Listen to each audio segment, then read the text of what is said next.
Good evening, everyone. Hi, I'm Sujata Sahu and host for today's session, and I'm part of Prakalpa Foundation. I welcome all of you to episode 6 of the Development Sector Dialogues, a series that will happen on the fourth Saturday of every month. So this dialogue hope to bring together thought leaders, social entrepreneurs, grassroots practitioners, and development sector professionals onto a common platform so that ideas can be exchanged, knowledge and experiences shared, and solutions to shared challenges can be discussed and hopefully co-crafted and created. So in episode six, the topic we are discussing is smart governance for NGO growth and sustainability. And these sessions are brought to you jointly by VLEAD, SVYM, and Prakalpa Sajanya Foundation. The Vivekanand Institute for Leadership Development, VLEAD, can also be viewed as an acronym for the Vivekanand Institute for Leadership, Education, and Development, as these are three core areas of engagement for VLEAD. So VLEAD is an initiative of the Swami Vivekanand Youth Movement, SVYM, which is a development organization engaged in building a new civil society in India through its grassroots to policy level actions spanning health, education, community development, and capacity building training. So VLEAD is an innovation and capacity building lab where ideas are spawned, innovation is nurtured, and leadership is encouraged. It also encapsulates within it an exclusive portfolio of products and programs across the themes of leadership, education, and development. So VLEAD is the place to come to if you are someone looking to incubate your idea, experiment, build your skill sets, enhance your talent stack, or contribute to society and make a dent in the sector. Let me share a few words about Prakalpa Sajanya. So Prakalpa Sajanya, which in Sanskrit means project for social goodness. It's a non-for-profit Section 8 company, and it is newly launched in just October 2021 with the endeavor to provide affordable solutions for social sector organizations for sustainable outcomes. The initiative was started by a group of project management professionals and chartered with a mission to enable the development sector by applying proven processes through domain expertise, collaborative learning, and technology-driven empowerment. So Prakalpa has evolved a comprehensive suite of programs focused on enabling, energizing, and empowering organizations in adopting the practitioner's approach with emphasis on delivery of benefits, impact, analysis, and sustainability. And Prakalpa believes their initiatives will enable social sector organizations to develop more effective and innovative solutions and bring out transformational change. I'm also pleased to introduce the interlocutors for today's session. In the previous dialogue sessions, we had luminary leaders who discussed varied topics. We had Dr. R. Balu, member of Human Resources Capacity Building Commission, Government of India, and he discussed about the roadmap for social sector organizations post-COVID-19. And then we had Mr. Praveen Kumar. He's a Chief Strategy Officer and Head of Education Department, SVYM, and NEP 2020 Implementation Task Force, Government of Karnataka. And he discussed on identified collaboration opportunities in NEP implementation. It was a wonderful session to be attended. And Mr. Pramod Kulkarni, he's a founder of Sati he discussed about building sustainable social sector organization and leadership transition challenges in NGOs. Another wonderful session. We had Mrs. Jayashree founder. She's a founder of Director Asha, and Mr. Basavraj, who's Commissioner of Disabilities. They joined our fourth program and they shared their experiences and challenges in disability domain and suggested pathways in tackling some of them. And in our latest episode, which was on last month, Mr. Vedarya, he joined us and he answered several questions like, is it the right time to rethink about the development sector? Should the social sector organizations adopt to market-driven approaches when the ecosystem is uncertain and unpredictable? So you can see we have a very good topics discussed over the 5 months, and the recordings of these sessions are available. If you have missed them, reach out to us. We will share the recordings with you. So you can mail us or WhatsApp, and we can share the recordings with you. That that would be our pleasure to share all these missed sessions with you. So coming back to today's session. In today's session, we are going to debate the need for good governance and its importance for the success and sustainability of NGOs. We have Shri Vijay Kulkarni as our guest today. The questions we are debating today is, what is the role of governance in building a sustainable NGO for the long term? And how smart governance practices can contribute to the growth of an NGO? So he will be in a conversation with Mr. Ramesh Venkatraman for SVOIM, and it is my pleasure to introduce the interlocutors for today. Vijay Kulkarni is a development sector professional with diverse experience spanning multiple with the unique feat of working in public sector, private sector, and non-profit sector.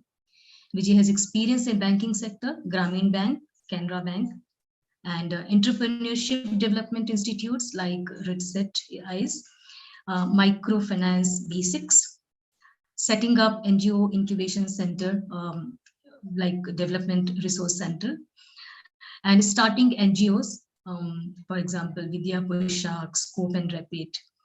And he was also involved in NGO capacity building for Dhwani Foundation, and education sectors like Akshara Foundation, Azim Premji Foundation Project, and Center for Education Innovations. As part of livelihood sector, he was involved with Vritti, and as part of research and consulting, he was involved in Catalyst Management Services, Basics Consulting, and Vardhan Advisors. Unique feature of Vijay's work is that in most of these institutions, he has led new initiatives, and he is well known for finding creative and cost-effective solutions. So Vijay is postgraduate from Tata Institute of Social Sciences, Mumbai, and he has also done Management Education Program, MEP, from IIM Ahmedabad, and PG Diploma in Gandhian Studies. Let me introduce Ramesh Venkatraman. He presently works as Director, Vivekananda Institute for Leadership Development, VLEAD, Mysuru. He has worked and held leadership positions across a cross-section of companies and domains spanning healthcare, business and strategic consulting, knowledge process outsourcing and training, and capacity building, spanning the domains of sales, marketing, branding, and product management, project management, training, business process management, and creative and structured writing. He has worked across geography, including India, USA, and part of Europe. Besides his areas of core competence, Ramesh is also deeply invested in understanding, practicing, and disseminating the dharmic and cultural heritage of India.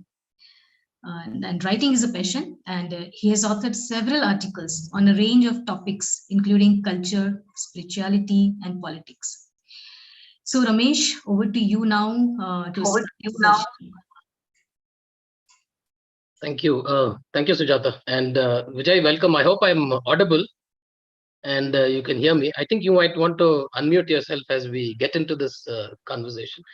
It's been a pleasure. I mean, the first time I met Vijay was at the VLEAD office, and that was when I immediately decided that I'm going to be inviting him to one of our conversations on this platform, and have a conversation with him. And one of the topics we had not discussed, and which I seem to have a great grasp over it, was the idea of governance, because everybody seems to talk about it or speak about it, but very little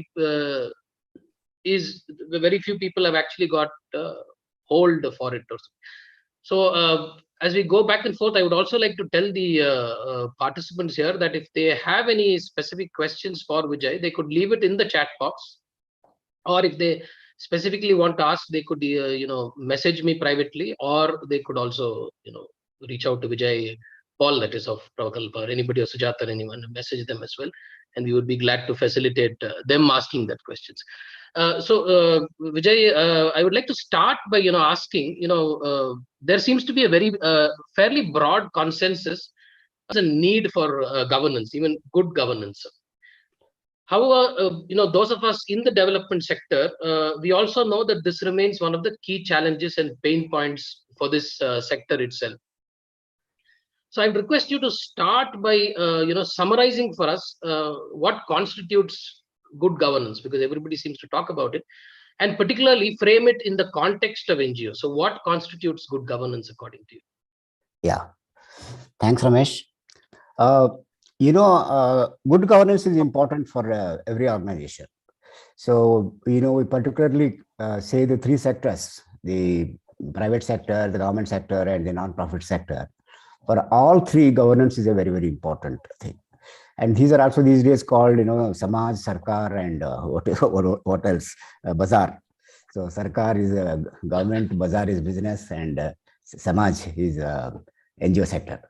So it's very important that, especially when we see why some organizations grow, so why some organizations sustain for 50 years, 60 years, like that. We have many NGOs which are sustained for so many years, and why some die out or don't grow. It is the governance that makes this difference.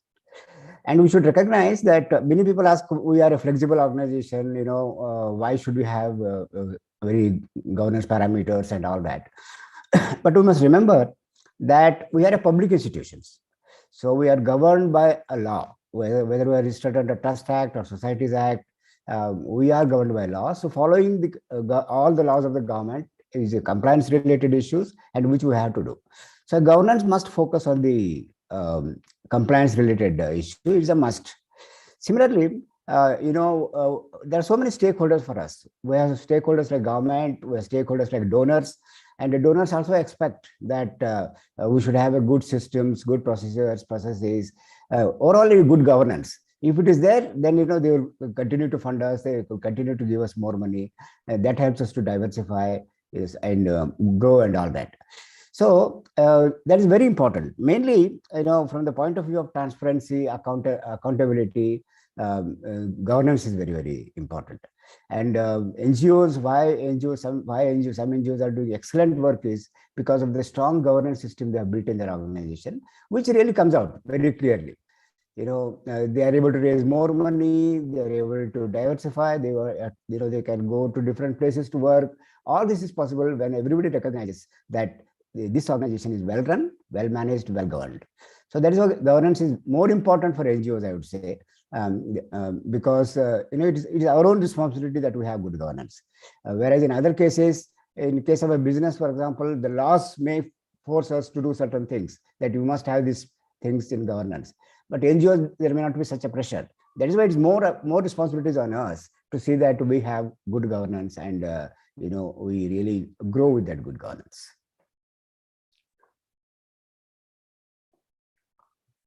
Well, thanks for that opening. Vijay, two things that I wanted to touch upon from this first response itself. One is you called it, you called Sarkar, Bazaar, and then the Samaj. So I do get now. For example, Sarkar, they are elected by people and therefore accountable to the people. At least once in 5 years, Sarkars get called out. If not earlier.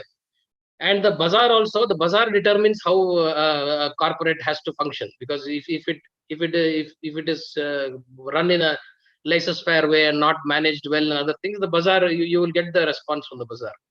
Now, one of the practical issues is when we work for the Samaj, do you think sometimes that people within NGOs also tend to get this feeling that anyway we are Samaj we are doing seva for the Samaj service, and since you are doing it, do you think sometimes that this, and governance is very closely allied to accountability to the, do you sometimes see that missing, and if yes, what are the key problems that you see around that?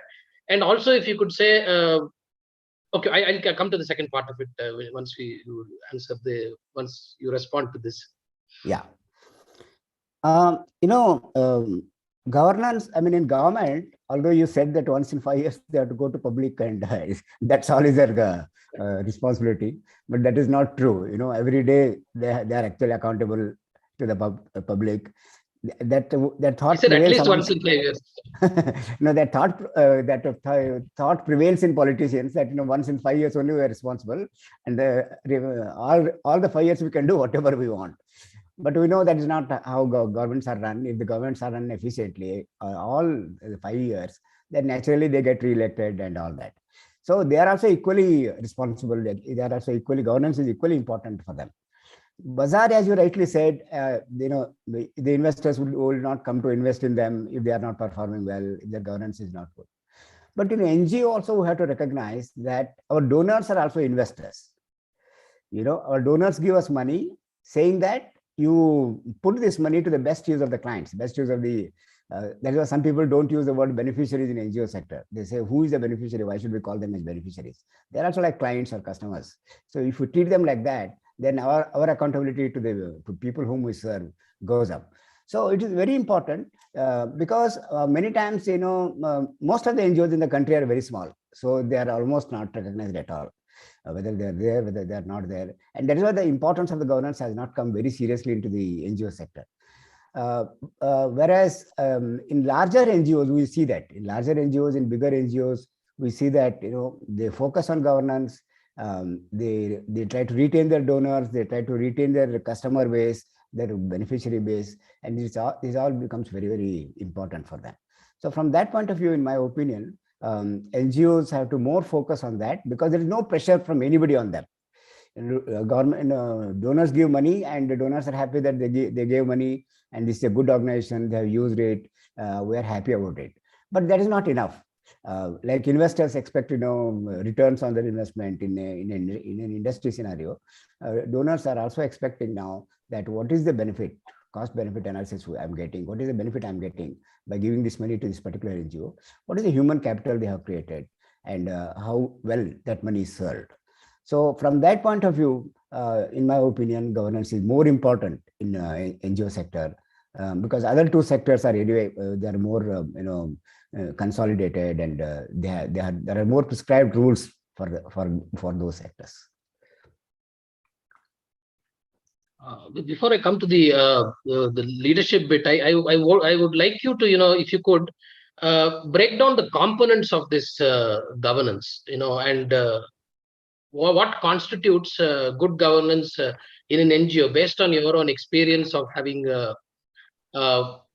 worked as a social entrepreneur particularly, and also as somebody who has had extensive experience in working with kind of in the startup ecosystem of the NGOs. If you could break down for the viewers, what are the components of this good governance in your experience? What constitutes this? Yeah, so governance has many components. There are some basic components. For example, when we look at the board is the important part of the governance. So when we are referring to the governance, we are mainly referring to the board of directors in the NGO sector. So basically, there are issues related to the board. How the board should be constituted. The board should be diverse. The board should be, it should have people from different sectors coming there. Gender balance in the board. So many things are there, and how board meetings are conducted, how regularly they are conducted, how well the minutes are documented. All this is part of this one. This is a basic aspect of governance in NGO sector. And then financial responsibility. So the board has financial responsibility, or the governance in financial responsibility is very, very important. Whether accounts are kept properly, whether audit is done on time, whether auditors' questions have been very well answered. All this becomes part of the financial fiduciary responsibility of the board. And similarly, compliance, whether our NGO is following all the compliances, whether it is FCRA related, 12A ETG related, whether it is taxation related, or TDS related. So many things are there as a part of this one. Whether our NGO is properly following up them. And another important thing is, what about the strategy? the important role of the governance is that do you have a long-term strategy for your organization? At least 3 years, 5 years of strategy is a very, very important part of the governance in the NGO sector. And the next important thing is monitoring. So how well are you monitoring your executive team's work? Whether they are aligned to our mission vision, and are we, monitoring that? The board is not directly involved in implementing anything, but board has a great responsibility to monitor, to see that our institution is marching towards realizing our mission and vision. So these are the basic things. But then progressive, higher forms of governance means there is a transparency, there is accountability, there is a equal treatment of all stakeholders, then disclosures. We openly disclose. Like in industry, you have to disclose what is the right thing about you and what is the wrong thing about you, so that investors will make an informed choice whether to put money in this company or not. Similarly, we should also have that disclosures. Are there any cases pending against us? Are there any criminal acts that have happened in the past in our organization? All these type of disclosures have to be also there. And also we should be outcome driven. The governance part is that we are not just output driven, we are outcome driven. So towards our mission, whether are we serving our customers, are we serving our beneficiaries in the right way, in the best way, is also important. So these are some of the basic components of the governance. Thank you. I'm quite pleased to see you use the term customers. That is one change that I have started to see with several NGOs, particularly the newer ones, who seem to go beyond only looking at it as providing service or to community, but also being responsible to multiple stakeholders. I mean, like you mentioned, the financiers who put their money, and make this possible. The program itself that needs to be at the middle of it all, and in order to ensure sustainability and all that. So I just wanted to also move to one little kind of a segue and to discuss one particular aspect. I'm sure you will agree that leadership is very closely aligned with governance. Most NGOs that seem to have models or have sustained over the long term and have also managed to run beyond the lifetime or even the professional term of their founders are those which set up the kind of governance models and processes that are done. So in your experience of several years, how do you see this? And if you could share some example from a particular NGO or a group of NGOs where you've seen these kind of thing, where the processes and the models have managed to take the NGO forward in terms of work. Yeah, leadership, is very, very important. In fact, leadership drives the organization in all the three sectors. Today, we have a Prime Minister like Narendra Modi ji, who actually is giving completely new direction to the country. If you see in the government sector, so we can now recognize what a leadership means. In industry, we have several examples, whether it is Narayan Murthy's or Ratan Tata, Mukesh Ambani, and Kiran Mazumdar Shah. All these people are great examples of leadership.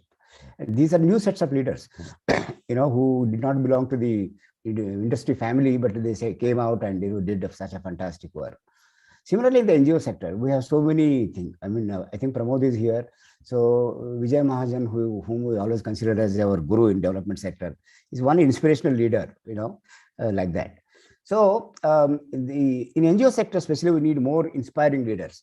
In fact, when you interact with many NGOs, you will discover that if the NGO has grown, if NGO has given really good results, it is because of this inspirational leadership of the founders.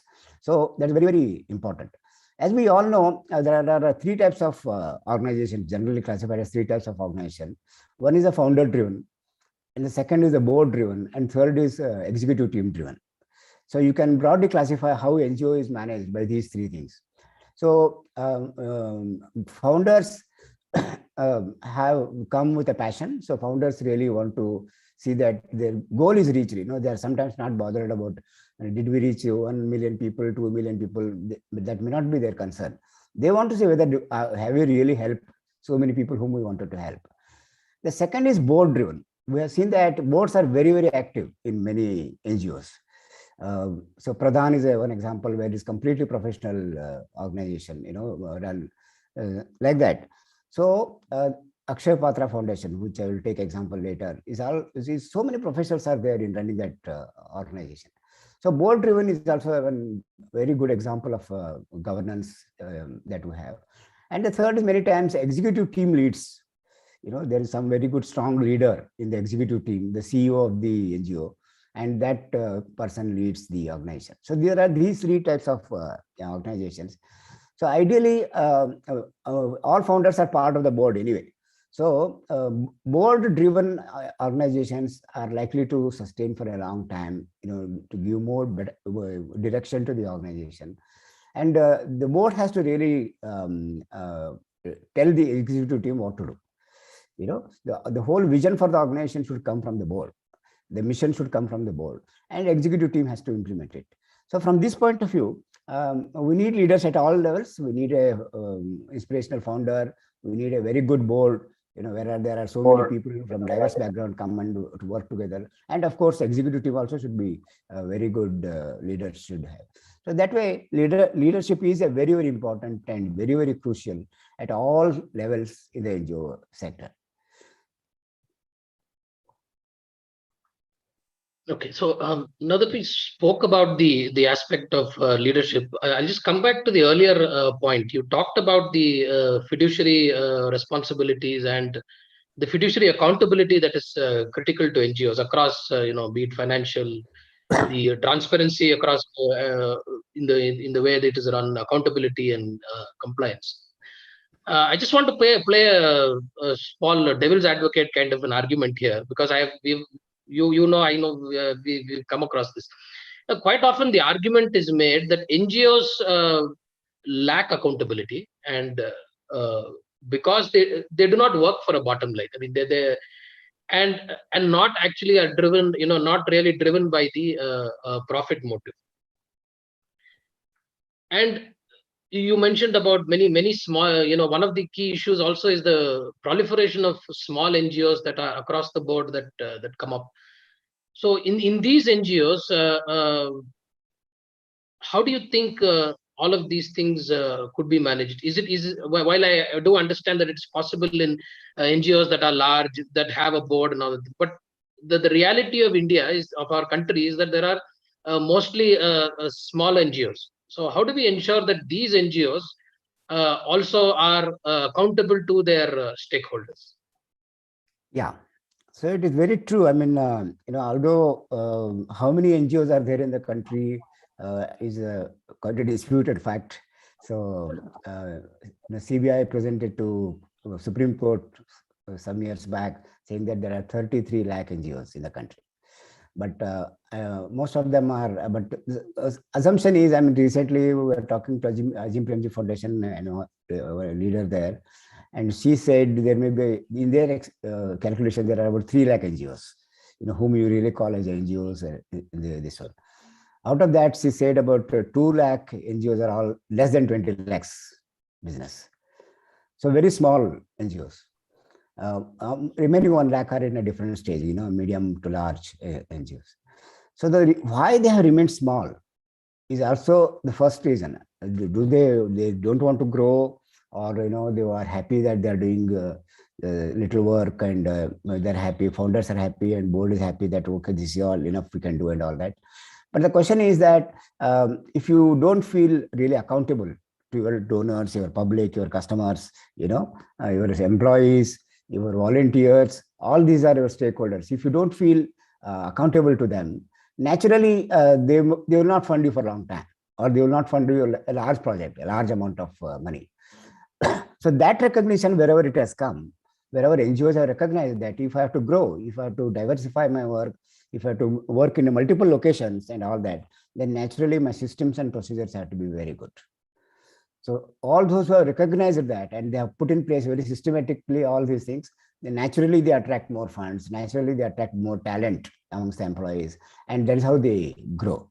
So from this point of view, in my opinion, NGOs have to focus on keeping their house in order in helping all employees, all board members, feeling that we should grow, and we should do more work. Ultimately, when NGOs grow, it is the people who get benefited. It is not that they are making any money. And unlike industry, maybe the profit will go up in industry. But here NGO, why we should grow is so that we can serve more people. There are large number of people who need our services, who need who need to be benefited by our services. So naturally, if we grow, then we can reach large number of beneficiaries or the customers. From that angle, from that point of view also, we need to focus on growth. We need to focus on our governance systems, processes, and all that. So it is must. Well, Vishweshwara said long back, industrialize or perish. But for NGO sector, we can say grow or perish. So it is very important from the people's point of view that we really grow and serve more and more people. I will ask, there is Mr. Sampath Kumar has raised his hand. So I'll ask him to, come in before I come back with a few more questions. Mr. Sampath Kumar, your question, please. Yeah, am I audible? Yes. Yeah. Thank you, Mr. Vijay Kulkarni. It was wonderful. I think the last part which you said about, a money saved goes into the pocket of a profit-making company, but a money saved means you serve more people in the case of NGO. So the efficiency and other parameters are absolutely important. But then I've been associated with NGOs since '87. I've never run an NGO. I've never been part of an NGO, but I have been an enthusiast who have been supporting NGOs and connecting with them. I haven't seen too many either. I must have seen about 10 to 12 of them, SVIM included. See, the change I have seen in this 35 years is that in the initial days, it used to be compassion at all costs, even without competence. Okay. And like they say, faith moves mountains, emotions can bring change. A lot of things did happen. Okay. And then about 10 to 15 years back, I started seeing that people said that it's compassion, but with competence, because in the modern world, if you don't have competence, your compassion can never produce the results which you deliver, because the world has become complex and certain amount of competence is needed. But a disturbing trend which I see now in the last 3-4 years is that competence ahead of compassion. A lot of professionals enter the field, and I've seen organizations from HelpAge and those kind of India cry this, that, to organizations like SVIM, which at one time made a very dedicated effort to say that the overhead cost should not be more than 4% and all that stuff. But then I'm just wondering, you also spoke about a lot of governance, and whatever you said, having worked in a corporate, I know all those parameters matter in board and everything, in terms of its constitution, in terms of its regularity, in terms of its oversight, everything.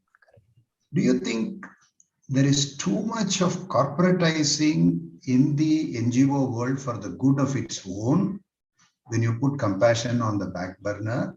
That was my question to you. I think you are eminently qualified to answer my doubt. Over to you, sir. Yeah, that fear is there in everybody's mind, especially, when the NGO started diversifying into microfinance. Many NGOs added microfinance as a portfolio for income generation. How long do we depend on donors? So let us also earn some money. So in late 90s and early 2000s, you can see that a lot of NGOs converted themselves into microfinance or added microfinance as a part of their work. And when the whole this microfinance came into in the scenario, what happened is, institutions like SIDBI, NABARD and all that, they insisted that you bring high quality human resource to run this financial company. We were not happy that if they, in fact, one of the, I was consultant to SIDBI, and I went to apprise a NGO who wanted to start microfinance. The SIDBI boss, told me, the first thing you should check whether the NGO head wants to be the head of microfinance. Then we are not going to fund them, because we need completely different sets of skill sets to run a microfinance institution versus the NGO institution. So naturally, a lot of new talent, new young MBAs, even MBAs from IIM and all started coming into this sector, and they demanded higher salaries, their market value, not what NGOs can afford and all that. So that has happened.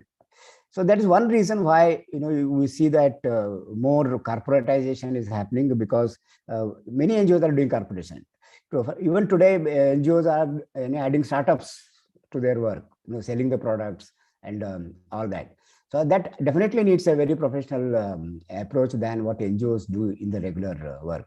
This is one thing that is happening. The second, I think the biggest probably tragedy, or I don't know what to call them, is that if CSRs are going to be the prime funders for NGOs, CSRs expect that NGOs behave like their companies, their main company. If Oracle is funding a NGO, they want to see Oracle's management in the NGO also, without realizing that it cannot be really done. So this, in my opinion, is a very dangerous scenario that is coming up, that companies who are going to fund NGOs expect that you behave like a company. Then naturally they have no option. So NGOs have to, incorporate many of the things that are there in the corporate world. So this is bound to happen because funds are going to come only from large companies or foundations or CSRs who expect that you completely reform yourself and don't behave like earlier NGOs, but behave like a modern company. So that, in my opinion, is driving all these things.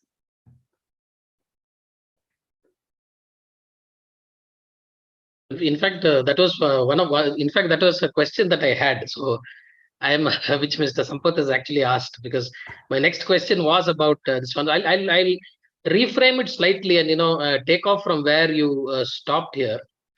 One other issue, one of the issues that we discuss at NGOs is, we can broadly agree that NGOs are often people-dependent organizations. But there is an increasing pressure, and most NGOs are facing this, that they become more process-oriented. And even within NGOs also, there is this discussion because we talked about passion, we talked about compassion, and all of that. A lot of NGOs are also seeing tremendous, turnovers in employees. People are, this long engagement is no longer is a fact of. And here also, there is maybe the corporatization is responsible for that also. So this is one of the reasons why I think NGOs are also pushing for them becoming more process oriented, more structured in their approach, rather than people oriented, because you can't say that he's there, he or she will take care of this particular this one. So in that sense, I wanted to ask two questions. Is it possible and or prudent to make organizations more process oriented? One. And two, where do we bring the synergy? When we can't obviously give up on people and other things, but how do we also ensure that not only do we get the right people, but we are also able to retain the kind of people that we want, who are genuinely interested in doing something for the society, and not just there as a means. We obviously will have people who will be seeing this only as an employment, but also how do we kind of bring synergy and marry the two together? Is that yeah, people are of course very, very important, and we all know that most NGOs were started by passionate people, and right from, if you take Gandhian era, Gandhian days, Vinoba Bhave's institutions and all that. So the people came with a lot of passion and to solve a particular problem. So they all came to solve a problem, and that is why for them people were very, very important. And also in the NGO sector, we always say that ultimately the geography we work in, how people cooperate with us it decides our success. So that is very, very crucial. Unlike a business or this one which can run on technology, but for us, people are very, very crucial.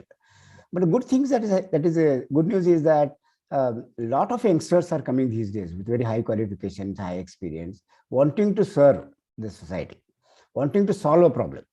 So we see, of course, most of it is now manifested in the startups, social enterprises, because in social enterprises, because NGO is not that much challenging for them. They feel social enterprise is a challenge for them, because if in social enterprise you can grow very fast, and you can reach a large number of people very early, very easily, very quickly compared to NGO itself. So there we see a lot of talent, a lot of new youngsters coming up and setting up social enterprises to solve the problems and all that. That, in my opinion, is a very good this one. But we must also always recognize, why many startups or social enterprises fail is because they fail to recognize the importance of people in the organizations. They think that I can do it with technology. I can do it with a lot of investments and all that. But that is not true in social enterprises, because ultimately it is the people. How do they respond? How do you motivate people? How do you involve people? Whether it is developing a product or designing a product, it's all very, very important from the people's point of view. So in NGO, you definitely need both. Process is important, because if you want to grow without process, nobody will fund you. Without processes, systems, nobody will fund you. So you need that also. But at the same time, you should be very much concerned about people. You must be concerned. You should be constantly, getting feedback from them about what you are doing, which many times in NGO we don't do. We think we are delivering, assuming that this is best for the people, but that may not be true. So how do we get constantly feedback from the people, but at the same time, employ good processes, good procedures? Even systems and technology is also very important for NGOs. So we must combine both of them if we really want to succeed or work for a long time. So, at the beginning, you spoke about taking up one example that you would like to unpack. I think that is one area, and also I think there is a question from the chat also which I wanted to take up. Among the many aspects of governance, you touched upon many. If you were to point out one aspect that you think is what the development sector, comprising all NGOs, lacks, what would that single, is there a single factor which is the most lacking as far as our development sector, particularly in our country, is concerned? If there is one aspect that you had to highlight. Yeah. So we talked about accountability. Accountability of the NGOs, we talked about that. So accountability has many phases. For example, how do we really measure the institutional efficiency? How our every rupee that we spend, we're taking money from donors, or even sometimes, as a beneficiary contribution, we take money from our customers also. How do we measure that? How year after year, my NGO is doing more work with less money? I'm always concerned about this, that we really don't try to measure this, or we don't try to institutionalize this, that how every rupee that we spend year on year, that we give better products, or we reach more and more people. So institutional efficiency is a very, very important thing. Similarly, community with whom we work, how good we are in communicating to them. Many times we don't tell the community that how much money I have received, how much money I'm spending on you. This accountability to the community, to the beneficiaries, or whatever word we use, is also very, very important. And then timely reporting. How good we are in disclosing, how timely we give out messages that we are implementing this project, and we are at this stage, and we have spent so much money and so much is left. So that transparency is very, very important from everybody's point of view, from all stakeholders' point of view. Our employees need to know that, our customers need to know that, our donors need to know that. So all these are very, very important. So in my opinion, bringing efficiencies in the NGO sector is most crucial and most important thing, that we are not really focused on that. And that is why, many people don't come and fund us. And also we say, no, it is a social problem, it is a people's problem, solving them is not easy, it will take long time, and all that standard answers we give. But in spite of that, how we are progressing on that particular way, compared to last year, how better we have done this year with the same money. So institutional efficiency, in my opinion, measuring the institutional efficiency and disclosing that efficiency to the public, in my opinion, is a very crucial factor. This is the, I think maybe you wanted to take up one example where you said you would be able to, unpack what it, an example of a very, very well run NGO. So maybe this will be, because we have about another 10 to 12 minutes to go before to close. So maybe you could take the time now to do that for us? One example that you wanted to share with us. Yeah. See, I'm a great fan of Akshay Patra Foundation. So Akshay Patra Foundation, actually, if you go to their website and see also, very openly they talk about governance.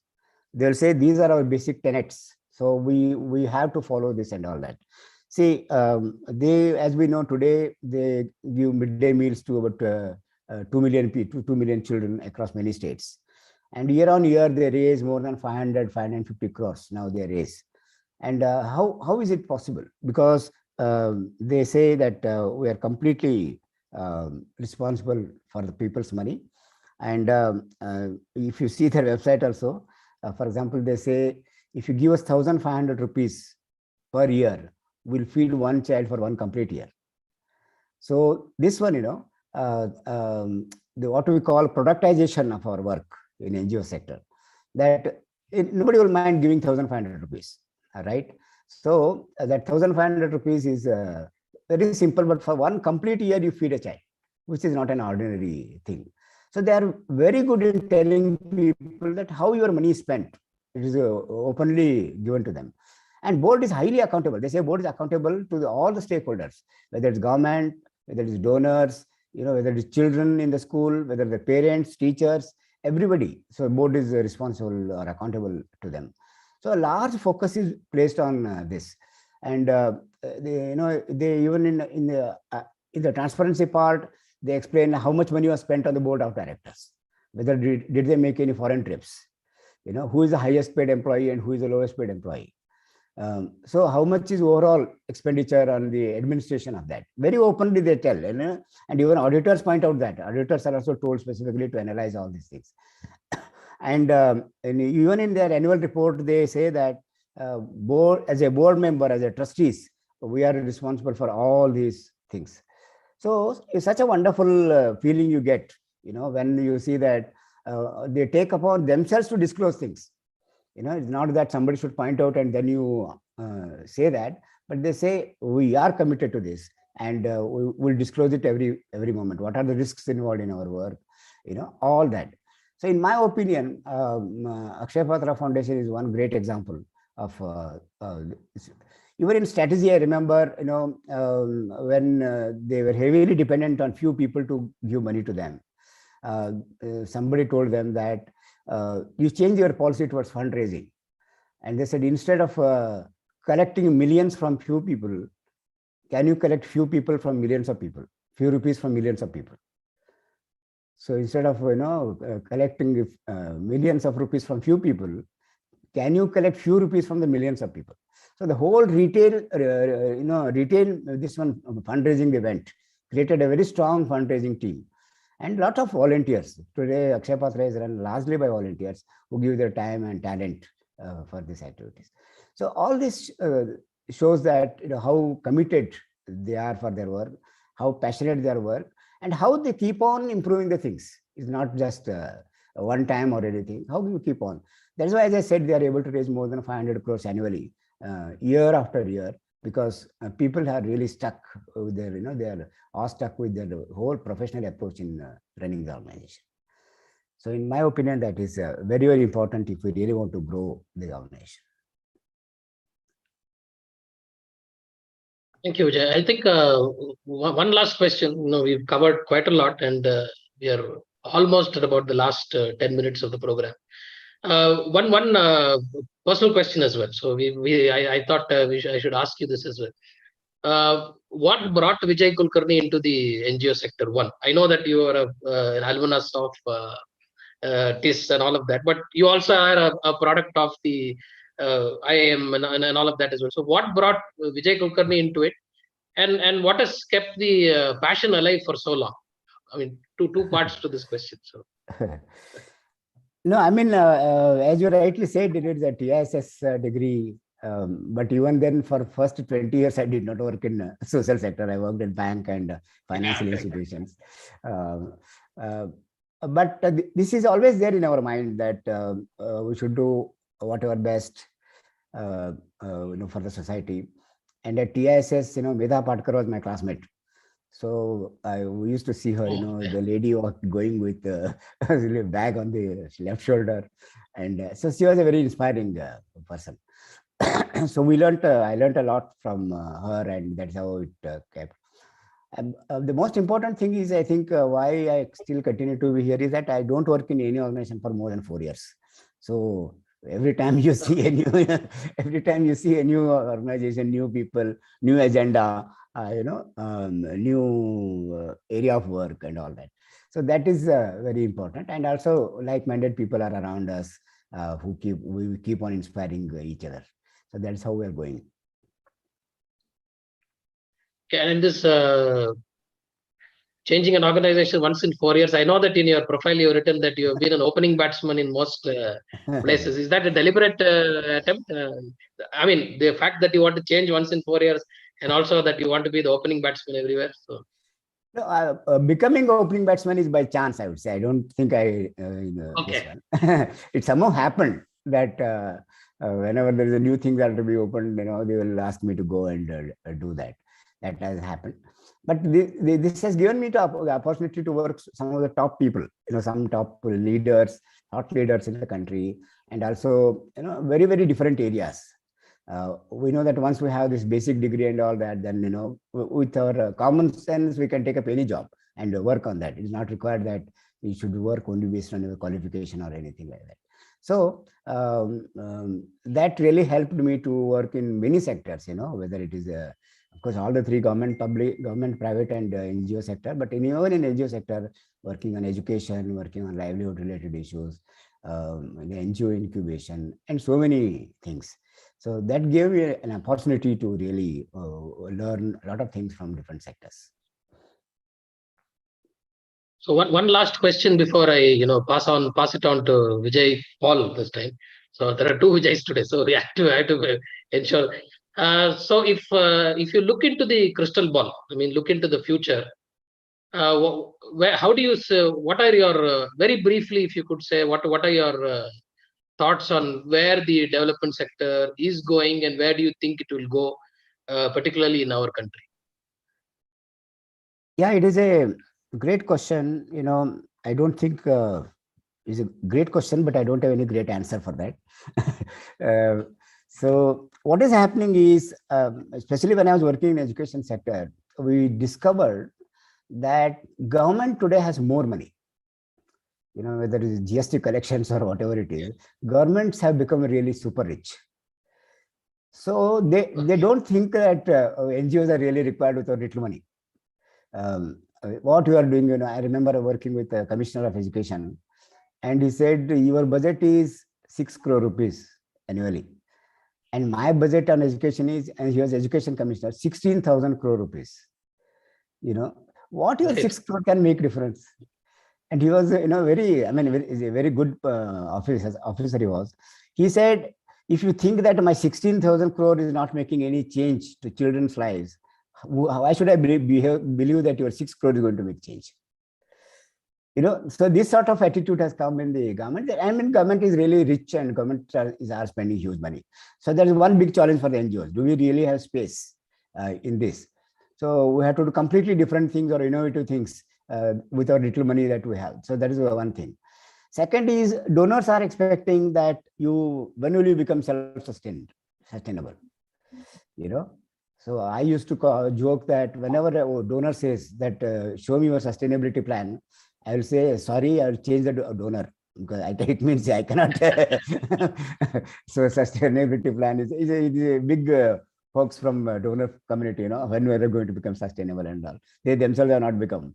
So that is another thing. So that is why many people go for enterprise model in the NGO sector, social enterprise, whether it is farmers, producer organizations, or SHG federations who are doing, both financing and product selling and all that. So this is second part that is going to happen, and happen probably more intensely, that NGOs will keep on adding new work to their existing work, but there is more to earn income, more to supplement to whatever they are getting. So probably donors' money will come down, and more money, more people will come, because youngsters also prefer that more. because they say consider it as a very challenging that let me do an enterprise, earn money, and do social service. So that is the second thing that we are doing. But as I said, hopefully more and more bright people, young people are joining NGO sector, and they will give a new direction to this work. So that is also I'm very optimistic. Thank you. It's been an absolute pleasure, Vijay, this conversation. It looks like we only started just now and we are already almost at the end of it. 1 hour is not sufficient. I think we have to have many conversations around this, particularly with the last bit about in which direction NGOs are going, and your thoughts about the social enterprise model, and also the fact that, and I completely agree with the first point where you said that NGOs will have to start questioning their own relevance, given that to add to what you're saying, I think the government is also now almost its outreach is almost at the grassroots level. It's not so that it's a great conversation. I want to thank you on behalf of both VLead, SPYM, as well as Prakalpa Saujanya.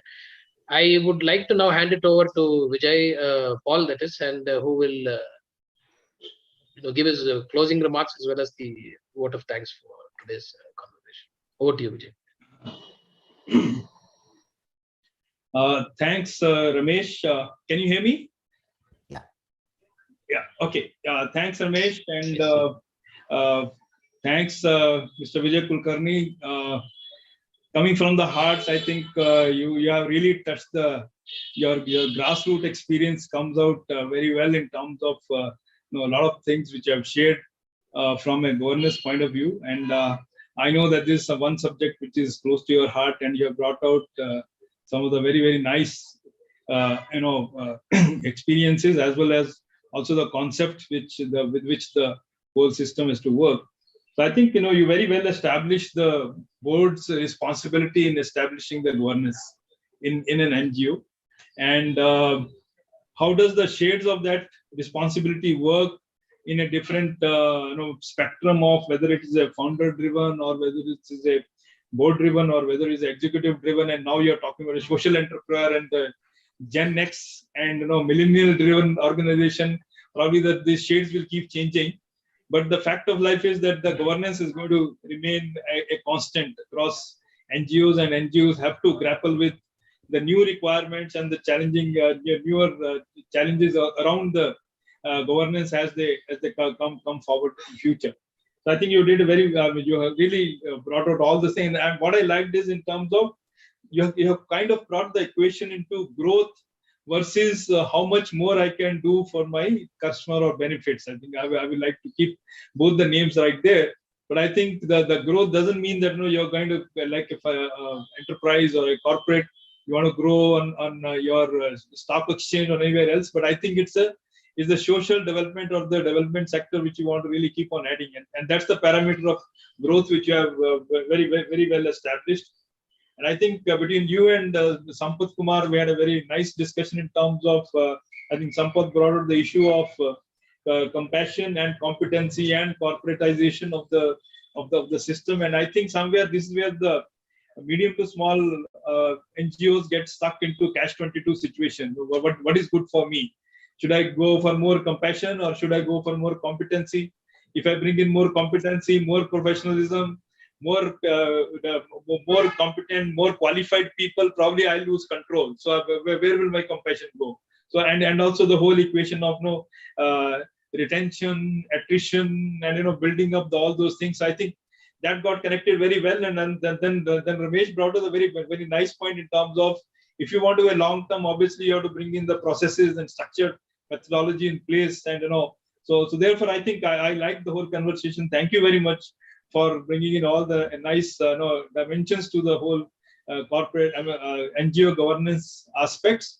In my conclusion, probably I will look at governance in the 3 dimension. I think I'll go back to what I learned from Dr. Balu and what Swami Vivekananda says. Basically, it's a balancing of your head, heart, and hand. Ultimately, head is more like accountability. Head is more kind of objective. You want to be more mathematical about it, because when you talk about accountability, also you bring in a lot of other things, structured things around that.